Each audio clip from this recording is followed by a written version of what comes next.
tell anybody that you're talking to me. But not like you're talking to me. You see what I'm saying? So if you talk about me, say Brandon or Sosa. Talk to me about your relationship with Sosa. You know Sosa. Well, Sosa is I often refer to him as the youngest of the majors. He's the youngest brother of the Major clan. I first knew him as Brandon Lindbergh Major. That's right. But I've known him all of his life and all of mine. I think that he's been a good sportsman. Everything he did, he believed that he was the best. Growing up, he was like another one of the little ones running around. But it was always something about him.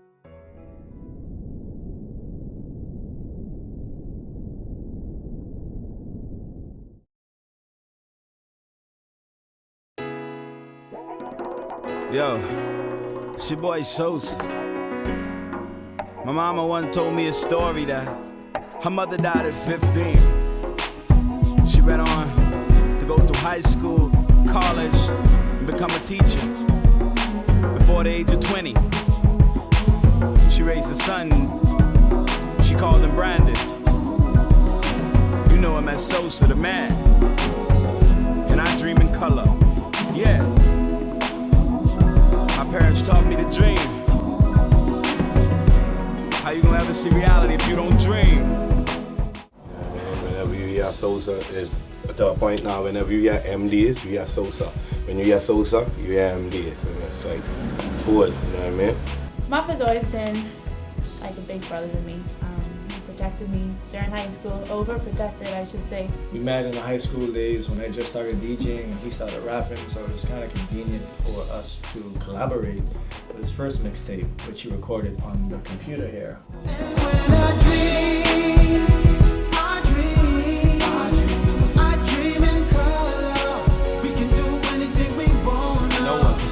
I saw the big Sosa, but I didn't get to actually work with him until he became small Sosa. So I did I did like a few mixtape covers, and just started to develop a personal relationship because that's just how it was. I really believed in one of the tracks that I heard exclusively from Sosa in the studio, and I just knew it was a real global sounding track, so I submitted it to djboot.net, and the owner Z, he fell in love with it. The track was up, and the rest is history. But back then we was just doing it. We was doing it big, we was doing the magazine. I first started working doing magazine and stuff, and Sosa was one of the first people I got to work with.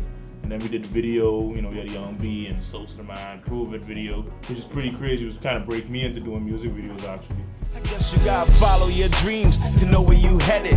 When you make a wish, don't ever forget it. Don't ever sell your soul for something you won't die for. More money, more problems, but I want more. I wanna see the world, make a better living. Maybe heal the world, make it better for our children. I can see the future better with my eyes closed. I wanna be heard, that's the only reason I wrote expressions on paper, just to make paper. The world is my playing field, I don't see the hater. Address me as Sosa, the son of Keith Major. So I don't need a deal for me to ever sound major. I used to be a player till karma interfered. Dreams come true, you just gotta be prepared. It's not about the gear, not about the jewelry, not about the mansions, I'm not Chuck Woolery.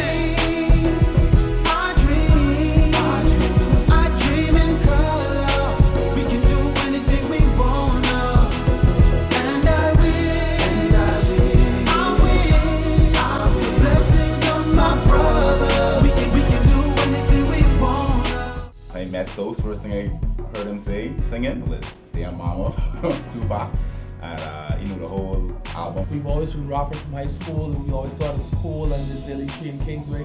We've been friends from I've been 5 years old, and I can't seem to shake him, so I'm pretty much stuck with him. Rory was in set with me, and along comes little Brandon, or little Muffin as we used to call him.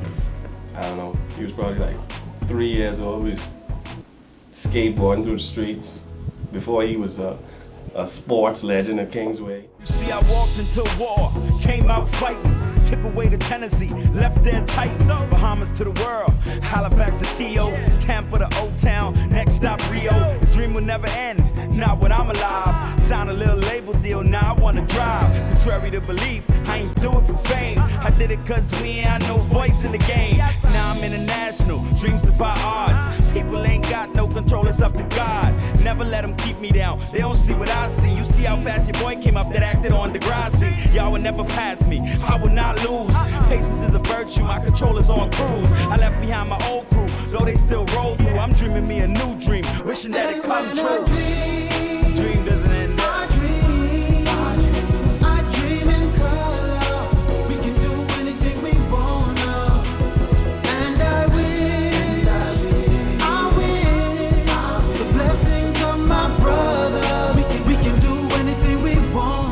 Shouts out to C-No, shouts out to Big L, more 94 and cool. Can't forget the Jams crew, of course, though. But Sosa's a good fella, man. Back probably in 05, I would say. You know, we was broke from back then. We was, you know, in the mattress boot and that kind of stuff up in Orlando when we first started recording, basically. At that time, music in the Bahamas was soca, calypso, Gino G, Ronnie Butler. Shout out to them. But, you know, he needed a new stepping stone to get to where he wanted to be. From the jump, just cool people. Never took himself too seriously, say what's up in the club, come out to support an event, do it, say what's up. You know, from there, just bonded, just clicked, I guess, real, just recognized real. See, you ain't gotta be rich just to be happy or sing like T-Pain, like you from Tallahassee. I did it all my way, ushered in a new dream. I did it right home, killed the whole local scene, did it all vocally. It cost me, now my fresh videos make chickens wanna rob me. Yeah, everything cool, but this ain't high school. This the real world, there's no rules. The cops kill the innocent, good gals dwindling. Government swimming in money and what we swimming in. Funny world we living in, globally connected. Internet, iPhones, foreign investments. Global recession, possible depression. Some people gotta go broke to ever learn a lesson. So every time I dream in color. And every time I wish, I'm praying for my brothers. Yeah. I dream. Dreams come true. That's never enough. Never be satisfied. And I wish the blessings of my brother. We can do anything we wanna. Don't let no one stop you. I dream. I think I remember we were both a little frustrated at that point, you know, like he was trying to get his tour dates straight. They was trying to find a management team, and we, you know, I was frustrated because, like, you know, we already hit the Shorty. It was one of my first up and down situations of the industry. Like we'd gotten so up there with Shorty, and then we had to come right back down. You know, this was my first experience because I'm young in the game. So, and then we just frustrated. I tell him, you know, he was telling me to keep my head up and keep communicating with people. So that's what made me want to tell my story, because I was losing myself and all the frustration, you know. So after that, I let him hear the first verse, and he's like, "Whoa, that's it." He started trying to make the beat. He was starting to make it, and I write the second verse. And Shiki was in the car. Shiki was in the car, and he called inside. I thought that was a recording process. Yeah. He called inside, but that's how we knew, man. You like to let somebody who being honest with you hear a track early. We let Mayday hear it. We let Shiki hear it, and we just that's when we knew. He's like, "Man, we might have something going on." You know? Yeah. All right. I knew from the minute he wrote his first verse, it felt so sincere. You know what I'm saying? It's like, it's not your typical, you know, it's a rap song, but it was like a lot of heart placed in the song. And it was good for the time with all the, you know, what was happening in Haiti, and you know, I think the time was just perfect.